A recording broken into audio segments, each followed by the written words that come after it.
A small town in north central Florida is home to a big problem. Find out why a federal agency was called in to clean up the mess. One of the people charged in the death of a FAMU drum major is also in trouble for violence against another band member. We'll tell you why he was allowed on that trip that ended with the death of Robert Champion. And as college graduates hope to cash in on their degrees, local businesses try to cash in before they leave town. TV 20 News at 11 starts now. Now, from your local source, TV 20 News at 11 in high definition.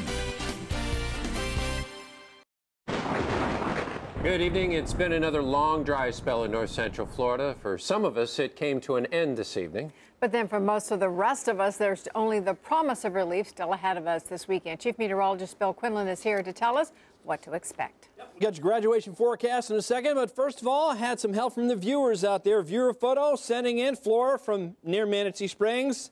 If you look at the rain gauge, almost 3/4 of an inch of rain they had there. Great news. Just starting to see things pick up a little bit out there now. It is all quiet. Storm vision radar not picking up on anything at all. What we see in the green is just some ground clutter and false echoes. Temperatures in the mid-70s in most areas. Lower 70s where we've seen that rainfall earlier today. And the forecast, well, your graduation forecast, Saturday a slight chance of showers at the O'Connell Center, not inside but outside if you're heading in. 90 degrees both Saturday and Sunday, but a better chance of rain late in the day on Sunday with maybe even some strong to severe storms. We'll break that down for you coming up in a few minutes. On the heels of a major meth lab bust in one part of Levy County, there's another bust to report tonight. Sheriff's deputies and Chiefland police have arrested at least 25 people in a raid on a home on Northeast 212th Court. Major Evan Sullivan tells us investigators found ecstasy, marijuana, knives, and a loaded gun on the property. Thursday's meth lab bust in Inglis sent more than a dozen people to jail. They also arrested people who came later to buy drugs. Investigators had kept an eye on the home for the past 2 years. Had a hard time getting an undercover officer inside. You know, a very clandestine operation. You know, you had to know them to get in the house.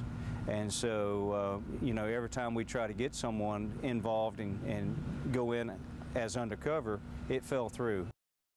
After the bust, the Federal Drug Enforcement Agency was called in to clean up the lab because of the toxic substances inside. And an anonymous tip in Bradford County sent an apparent grow operation up in smoke. Deputies found 100 marijuana plants in a vacant lot in the Pleasant Grove area.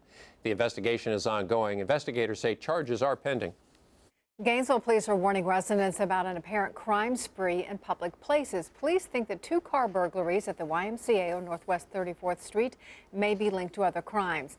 They say car windows are smashed by thieves targeting purses left inside. 2 similar crimes took place this week on Southwest 5th Avenue and Northwest 36th Terrace. And Ocala police reported 4 other burglaries at public places on Wednesday. Police tonight are looking for a dark green Mitsubishi Galant and a navy blue 2011 Mercedes Class C sedan that could be involved in those crimes. David. First State workers built a brand new bridge to carry State Road 26 traffic over US 301 in Orange Heights. Now more work for the intersection. The frontage road, which was the old Route 26, will be closed starting tomorrow and will remain closed for 2 weeks. CSX Transportation is replacing the existing railroad crossing with an updated concrete one. Detour signs are posted in the area for people trying to connect from one road to the other. And with one road closing, another road is opening. In Levy County, the road department has determined that what was thought to be a sinkhole in County Road 347 near Chiefland actually was damage caused by substandard materials used in constructing the road. It still took a work week to repair the damage there. The road was open tonight at 6 p.m. and traffic is open in both directions. A Gainesville apartment resident used her intuition and technology to help catch a suspected burglar. Mallory Littman thought that something was going on inside her looking glass apartment, so she bought a webcam program called Witness. The program started videotaping when it detects motion. Then the computer sends an alert to your iPhone. On Thursday, she received an alert that showed a maintenance worker was walking around inside her apartment. It was kind of like, yes, we finally got him, but it was kind of like, this is really scary too. Because then, I mean, I didn't know what to do. I didn't know if I should go back to my apartment or like where to go. And it was really mixed feelings. Jeffrey Dickinson was arrested, accused of burglary and stealing $10 from her apartment. Apartment owners are now in the process of changing the locks on all the apartments. One of the 11 people arrested in the hazing death of a FAMU drum major has been in trouble before. He was also charged in December for violence against another band member. Aaron Golson faces 2 felonies now. Mike Veselinda tells us questions over whether Golson should have been on the bus in Orlando are now being raised. On December 13th last year, Aaron Golson was one of 3 people arrested in the beating of FAMU band member Bria Hunter. Thursday, Golson turned himself in to face felony charges in the death of drum major Robert Champion. This initial police report in Bria Hunter's beating was made on November 8th. That's 11 days before Robert Champion died. Attorney Chuck Hobbs represents suspended band director Julian White. He says Golson wasn't one of the original suspects named in the Hunter report. So at the time of Robert Champion's death, Golson was still a member in good standing of the Marching 100. Because he wasn't initially named as a suspect, Golson was allowed to make the fatal trip to Orlando where Champion died. You have to almost wonder if the investigation had ensued maybe quicker. Would his name have come up quicker, and maybe he would not have been one of the ringleaders that was involved in the incident that led to Robert Champion's death.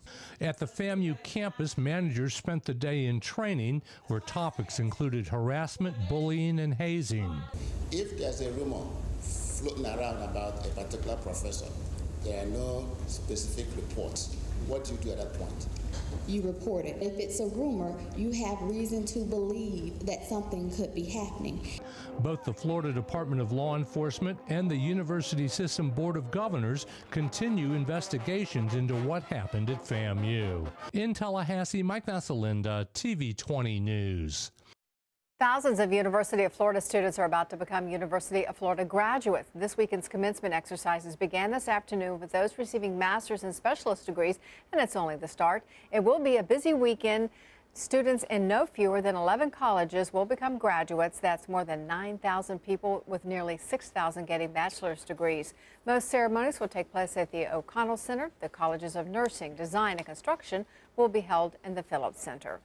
Well, that's, of course, the reason behind all the traffic in Gainesville this weekend, but business owners aren't complaining about graduation weekend. Some 9,000 students graduating. TV 20's Kristen Giannis reports students walking across the stage this weekend are bringing with them family and friends who are willing to dig in a little deeper into their pockets to watch the ceremonies.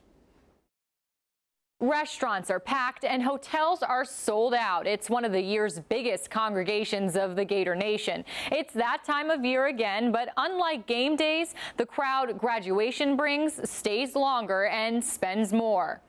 Yeah, it becomes a zoo. Crawling with Gator grads, and Dan Wolf is one of them. University Avenue is packed with a bunch of families and people taking pictures all over the place. Wolf's family booked their room at the Holiday Inn University Center 8 months ago. Some people have booked as early as last May. So right after last year's graduation pass, it was at the end of April last year, people went ahead and already started to book for this year. This hotel has been sold out for this weekend since January. Their rate, $329 a night, almost $200 more than their non-graduation weekend rate. It's almost more busy than a football game because in addition to both Friday and Saturday being sold out, you also get people on the shoulder dates staying on Thursday and Sunday night as well. You'll pay an increased rate almost everywhere in town this weekend. The average difference in price is about $130. Wolf says he doesn't really like the extra traffic, but says it's all worth it. I mean, you know, here and there, but you just, you know it's coming, so you just stay prepared, leave a couple of minutes earlier, and I don't know, it's fun. Business for hotels slows down after graduation, but picks back up once the summer semester starts, especially with preview and campus tours at UF. Kristen Giannis, TV 20 News. If hitting a party is in your plans this weekend, you might want to take advantage of a free ride home if you've had too much to drink. AAA and Budweiser are teaming up again to keep the roadways safe with their Tow-to-Go program. You can get a free ride, and your car will be towed home free of charge simply by calling their number. The number is open 24 hours a day. There it is through the Cinco de Mayo and graduation weekend. It's 1-800-AAA-HELP. Give them a call if you can't drink and drive. Well, coming up, a family in Central Florida, they have a sinking feeling. In fact, their entire neighborhood is starting to disappear. We'll take a look. And the new jobs report is out, and it's a case of good news, bad news. Good news if you have a job, but when it comes to presidential politics, it's all about the way you look at it. We'll explain next on the TV 20 News at 11.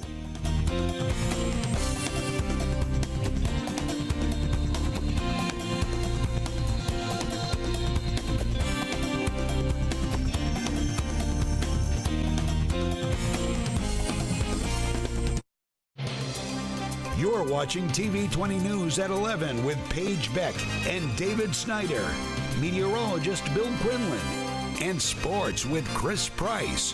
This is TV 20 News in high definition. It's one of those natural disasters we've certainly seen here in north central Florida, a sinkhole suddenly opening up in a backyard right next to a home, this time in central Florida. It first appeared yesterday morning and is actually still growing by a couple of feet, creeping even closer to a home there. Jamie Holmes has been monitoring the sinkhole since it first opened and has the latest tonight from Windermere. Lou Lambros came back to his house today to get more of the family's stuff, but technically this isn't his house anymore. Yeah, you don't want to go in there and cross the lines where they say you shouldn't be. The sinkhole in the back crept closer to the home overnight. Channel 9 called 2 geotech engineers to come take a look at the sinkhole, which they measured to be about 60 feet wide. And the good news, they think it's done growing. There's still maybe some more horizontal movement, but I think as far as vertical, I think it's done. It will be up to the homeowner's insurance company on how the hole will be fixed, but engineers will likely use ground radar to find where there are open pockets and then fill those holes with concrete. Need to do some borings, ground penetrating radar, see if there's anything else going on. If we think there is, then the grounding would need to be done in those areas to seal off any conduits. The hole has attracted quite the crowd. Even Orange County Mayor Teresa Jacobs came out to take a peek. This is a tragedy and a scary situation for the families, and I wanted to come out and, assure them that everybody is doing what they can. The Lambros family isn't sticking around for the new view from the back porch. They're now searching for a new rental home to move in as soon as possible. But at least they're doing it with a smile and laughing at their own sinkhole de Mayo. Yeah. I come from a family who loves to make jokes, and that's how we kind of try to stay light about things. Otherwise, you'll go a little bit crazy. Jimmy also says that once the hole is filled, the home could be back on the market. David. Well, which do you want first, the good news or the bad news? But whether the latest jobs report is positive or negative depends on who you are. Dan Lothian reports it's also a matter of how high you set the bar. In a good news, bad news scenario, President Obama offered Americans the good news first. Our economy created 130,000 private sector jobs in April, and the unemployment rate ticked down again. Down to 8.1%. But the reality, 115,000 jobs created in April, far below expectations and the smallest increase in 6 months. All of this is a weak recovery, post-recession recovery. You want to see more jobs growth in this. There have been dips, spikes, and flat lines as the president has struggled to turn the economy around. It's a fundamental component of his re-election strategy. But disappointing numbers feed the Republican argument that Mr. Obama's policies are failing. This is a sad time in America when people who want work can't find jobs. House Speaker John Boehner was quick to accuse the president of wasting time by distracting people with, quote, gimmicks and fake fights. A much different argument from the president's top economic advisor, Alan Kruger, who called the latest report more evidence that the economy is continuing to heal. That's backed up by the unemployment rate in these battleground states, including Ohio and Virginia, where the president will be campaigning this weekend. All lower since he took office. But it's a mixed picture since unemployment over that same period has ticked up in these swing states. Republicans sense an opportunity, even in states that embraced Mr. Obama's message of hope and change in 2008. America needs a turnaround artist right now. The president believes his policies have put the country on the right path and urged young people at a suburban Virginia high school to put pressure on lawmakers who stand in the way. There's too much at stake for us not to all be rowing in the same direction. Reporter Dan Lothian tells us the jobs picture is important for President Obama. Since World War II, Ronald Reagan is the only president to hang on to his job with an unemployment rate above 6%. Well, coming up, this is a very big weekend for a lot of college graduates and their families in our area. It's a big weekend also weather-wise, Bill Quinlan, because we're looking at fluttering chances of rain. Don't squash our hopes. Yeah, we're going to have some rain here, possibly a better chance on Sunday, but if you're going to be watching the Kentucky Derby tomorrow, wait to see the forecast for that.